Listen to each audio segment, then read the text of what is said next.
Hello there, I'm Corey Smith with the Petersburg Church of Christ, and this video is for Chapter 2 of Muscle and a Shovel. Now, if you have been following along in this series, in Chapter 1 we meet Michael Shank and his wife and their friend Larry, and they're headed to a church in the middle of the night in Nashville, Tennessee to be baptized. And if you remember correctly, they were actually pulled over by the police and given a police escort. When we closed out Chapter 1, Larry and Michael and his wife were being baptized there in the congregation. And here, as we start in Chapter 2, we're going to kind of roll the clock back and find out how we got to Chapter 1 in Muscle and a Shovel. So if you'll give me just a second here, we're going to pull up the screen, and we'll get started with Chapter 2 of Muscle and a Shovel. Chapter 2, August the 3rd, 1987. This is 7.5 months earlier, prior to Chapter 1 of Muscle and a Shovel. The Shell Convenience Mart at the corner of 17th and Broadway was packed that Monday morning, but no other place else would do. The routine stop had become a comfortable start of every work week. Standing in line, I glanced down at the newspapers neatly positioned in their respective racks and caught the bold headlines predicting Mike Tyson's knockout against the Olympic super heavyweight gold medalist Tyrell Biggs in the upcoming fight. Tyson is a machine, thinking to myself as I collected change from the Shell cashier, who clearly needed more coffee herself. After paying for gas, coffee, no cream, no sugar, and a bear claw, I strolled to the car to finish the morning commute. It was only 7 more blocks north. The Mid-South's August morning air was already humid, and my crisp, heavily starched, long-sleeved white business shirt was feeling slightly damp with perspiration. Business etiquette in the South called for starched, long-sleeved shirts year-round, and real pros wore white undershirts under their dress shirts. I was not quite a real pro yet.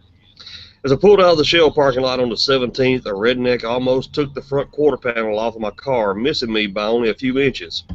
I slammed my brakes, looking up just in time to see him shoot me the bird while whizzing around the front end of my car.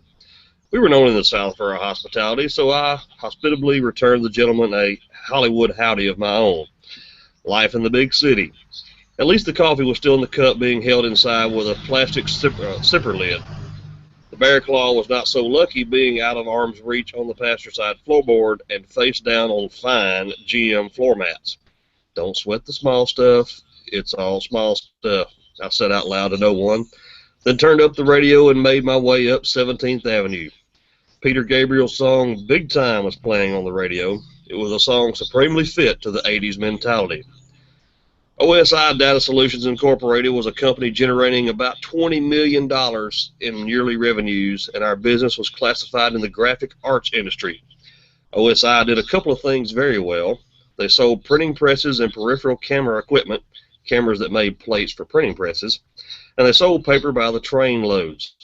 The company also had several internal departments. One department sold smaller printing systems called mimeograph machines, and they sold them to schools, offices, and churches. Lots of churches. Jonetta and I had moved to Nashville with a specific plan. We wanted to build a life together and wanted to go to college at the same time. Nashville was a booming city only 3 hours from our small town in southern Illinois. It seemed to be the right fit for our future. We could build a life together in the city, and I could obtain a formal education, chase the dream, eventually get hired by a big software manufacturer, transfer to the West Coast, become the CEO, and make truckloads of cash. A perfect plan. What we did not know about Nashville was that it, like many American cities, held some interesting secrets. One secret of Nashville was that the music industry is its second biggest industry. How could music in the country music capital of the world take a backseat to something else and the world not know about it? What was Nashville's secret number one industry? An industry bigger than country music. Printing. Nashville was a printing giant, and I had not had a clue. Actually, most people did not know. Now, I was involved in Nashville's number one industry and did not even require picking a guitar. OSI Data Solutions also had other internal divisions that sold a variety of niche systems, systems used by hospitals in their patient admissions departments machines used by banks to make credit cards, and office equipment like paper cutters, folders, shredders, laminators, and the like. Everything sold from under the OSI roof had to be installed and tested. Customers required training, and all equipment required follow-up service. This is where I came in. My official title was Technical Service Engineer. I was factory certified on a plethora of OSI thingamabobs. If OSI sold it, I could fix it. I would arrive each day a little before 8 o'clock to review the day's agenda and leave the office around 8:30 to go into the field. I would usually be back at the office by around 4 o'clock in the afternoon. The last hour of the day revolved around paperwork and administrative duties. My territory map looked like a triangular wedge. Put a pencil on Nashville, draw a line straight to the east, and then end at Cookeville. Then draw a line straight line southwest, stop at Pulaski, and then draw a line straight north, ending back in Nashville. It was a huge region that had 17 hospital accounts and over 200 church accounts. All required monthly service calls. A big salary, full accompaniment of corporate benefits, a car allowance, expense account, a liberal commission program, all expense paid factory certification trips, quarterly reviews, performance bonuses, and a college tuition cooperative reimbursement program for employees. It was a fantastic job for a 20-year-old. Wait a minute. It was a fantastic job for a 40-year-old. OSI Data's customers parked on the side lot, which meant that employees had to park at the rear of the building. The front of the building acted as a buttress against Charlotte Avenue. There was no real front parking area. Parking in the back required employees to enter through the office building's back door located by the loading docks and shipping and receiving. All OSI employees used this one particular door to get to their offices. I entered the back door that Monday morning with my coffee in one hand and my pseudo-lawyer-looking briefcase in the other. There was that guy again. He was upbeat, smiling, and working at his consistent above and beyond pace. There was something different about him, but I just could not put my finger on it. As I began to weave my way through the myriad of shipping and receiving pallets, hustling to get to my department office with only a few minutes to spare, someone hollered, "Hey, man, what's your name?" I looked back towards the direction of the voice, not really having the time to make friends, and it was that guy. I stopped in my tracks as he approached. I responded while sticking out my hand, "Michael Shank, Mike, and you are Randall Edges. It's a pleasure to meet you, Mr. Mike." He shook my hand in what I call a hand sandwich. That is, when someone shakes your one hand with both of theirs so that their two hands are the bread and your one hand is the meat. Randall was different than the others that worked in shipping and receiving, and for a host of reasons. This young African-American man had a natural confidence and an award-winning smile that could set an executioner at ease. While the other guys in shipping and receiving seemed to shuffle around as though work was the last thing on their minds, Randall seemed to be that guy that loved his job. 80s yuppies would have called Randall a mover and a shaker. While the others looked disheveled, Randall was always intact and immaculate in appearance. It was as if he was covertly wealthy, and his job in shipping and receiving was just something to do for fun. I had never met a man that seemed so out of place as Randall. He was in his early 30s, clean-cut, slim, built, married with children, physically fit, and far too intelligent for his current departmental employment. Additionally, his attitude revealed a bulletproof exterior. "Since you're my new friend, I'm going to give you something," Randall exclaimed. That's really nice, but we just met and you really don't have to." Randall quickly turned and walked to his desk, ignoring me. He tore off a paper towel, reached into a green and white box sitting on his desk, and pulled out 2 hot Krispy Kreme donuts. Wearing a broad smile, he brought the donuts over to me, and in the most humble way said, "Mr. Mike, I hope you enjoy these. I might even have something better for you a little later." And then he turned and walked away in a flash behind a stack of boxes before I could thank him. What a friendly and weird guy. For Randall, my name from that day forth would be Mr. Mike.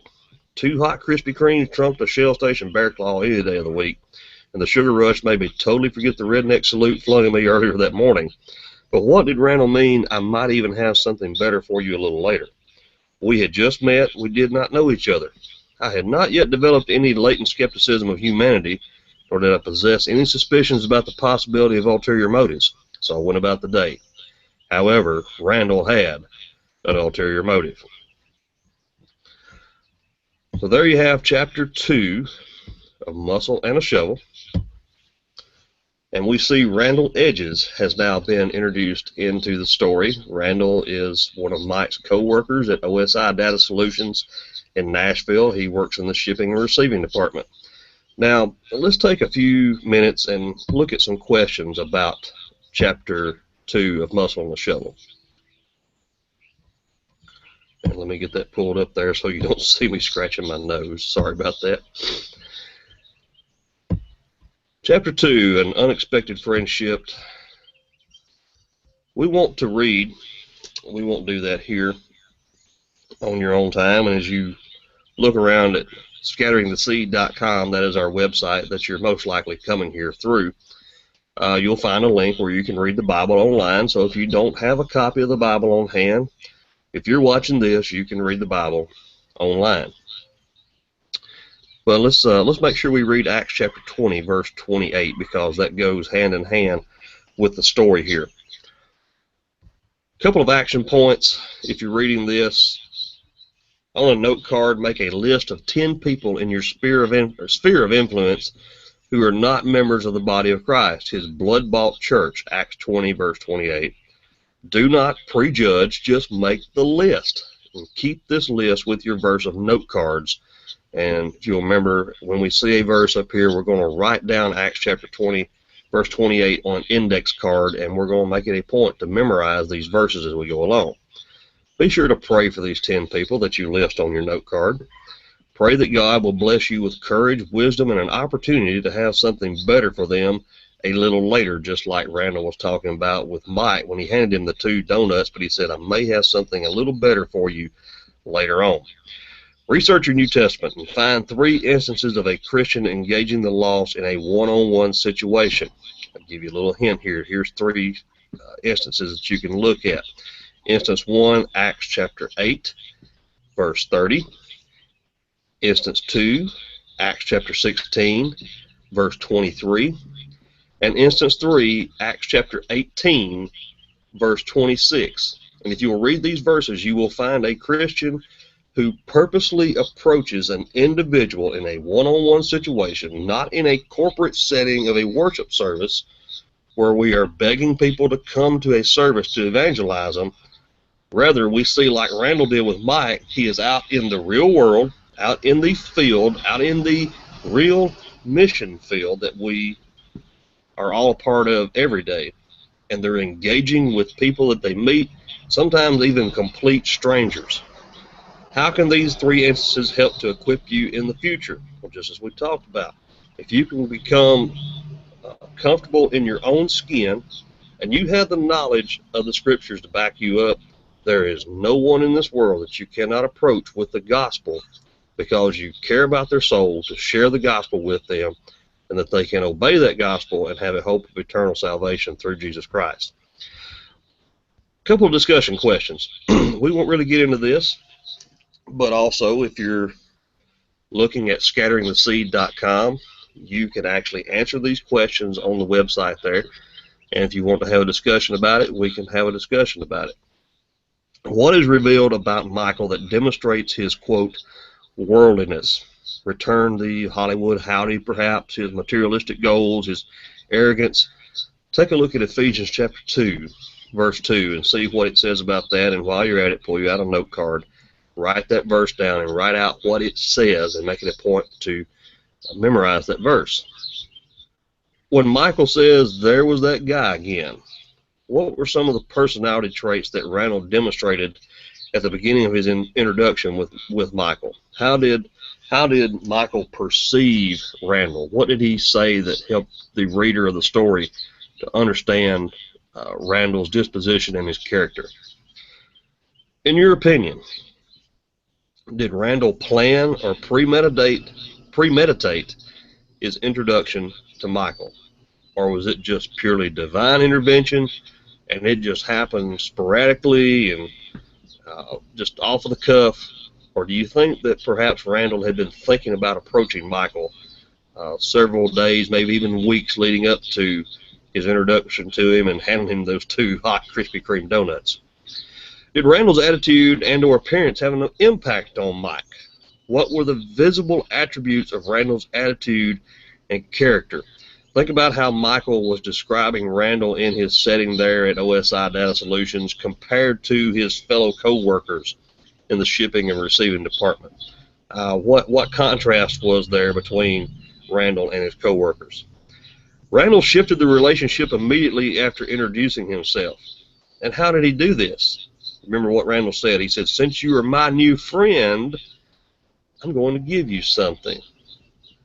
Did Randall just hand out something to somebody and not introduce himself to him? No, he made it a point to use the opportunity with the 2 donuts to make a, quote, new friend. After Randall's shift of conversation, what critical and bold move did Randall make? What critical and bold move did Randall make in the shift of conversation? Remember how the conversation started? It was just Randall saying, "Hey, man, what's your name?" Introducing himself, trying to find out about him. And immediately following the shift of the conversation, Randall does what? He gives him some donuts, and he makes a statement that I might even have something better for you a little later. Did Randall seem prepared? Did Randall seem prepared for this scenario that presented itself? And if so, and if yes, how so? You might look at, not necessarily talking about the donuts, but look at 2 Timothy chapter 4, verse 2, and 1 Peter 3, verse 15. 1 Peter chapter 3, verse 15, excuse me. And let's talk about how those verses correlate to Randall's preparation for this opportunity to present himself to Michael. Do you think that Randall had been praying for opportunities to seek and save the lost? Good question. Do you think Randall was praying for that? Do you think the opportunity was presented to him, or is this just a happenstance coincidence that they happened to meet each other in the shipping and receiving warehouse? Do you think that Mike was the only person that Randall was focusing on? And then we get later on in the story, we may find out more about that. Last couple of questions. What can you do to be more prepared to engage someone in a spiritual conversation? Give you a couple of hints here. It begins with memorizing and internalizing the word, followed by prayer for opportunities. You think about a big sporting event. You think the athletes just show up on that day? Or are they training for days, weeks, even months leading up to that to be ready for it? And then we'll discuss anything from last week's action points. What action have you taken to present the gospel to someone, even a complete stranger that you don't know? Again, my name is Corey Smith. I'm with the Petersburg Church of Christ. This has been chapter 2 of the book Muscle and a Shovel by Michael J. Shank. Hope you've enjoyed this. You may be viewing this directly through our YouTube channel. If you are, I would encourage you to head over to our website, www.scatteringtheseed.com, and there you will find a link to our online studies of Muscle and a Shovel, and it's there that we will have a page where you can contact us if you have questions or comments about this study or anything else you see presented on this YouTube channel. If you are local in the Lincoln County or Marshall County or Bedford County or Moore County areas, maybe even extreme northeast Giles County, maybe even down into northern Alabama, Madison County, you're not very far from the Petersburg congregation. We meet at 203 Russell Street, Petersburg, Tennessee. That is right off of the south side of the public square in Petersburg, Tennessee. You can throw a rock and hit Petersburg Town Hall from the front of our building. Not that I would encourage that, but it's just to give you an example of where we're at. We have Bible study on Sunday mornings at 10 o'clock. Our worship services are at 11 a.m. and 6 p.m. on Sundays. And then on Wednesday nights, we have a Bible study at 7 p.m.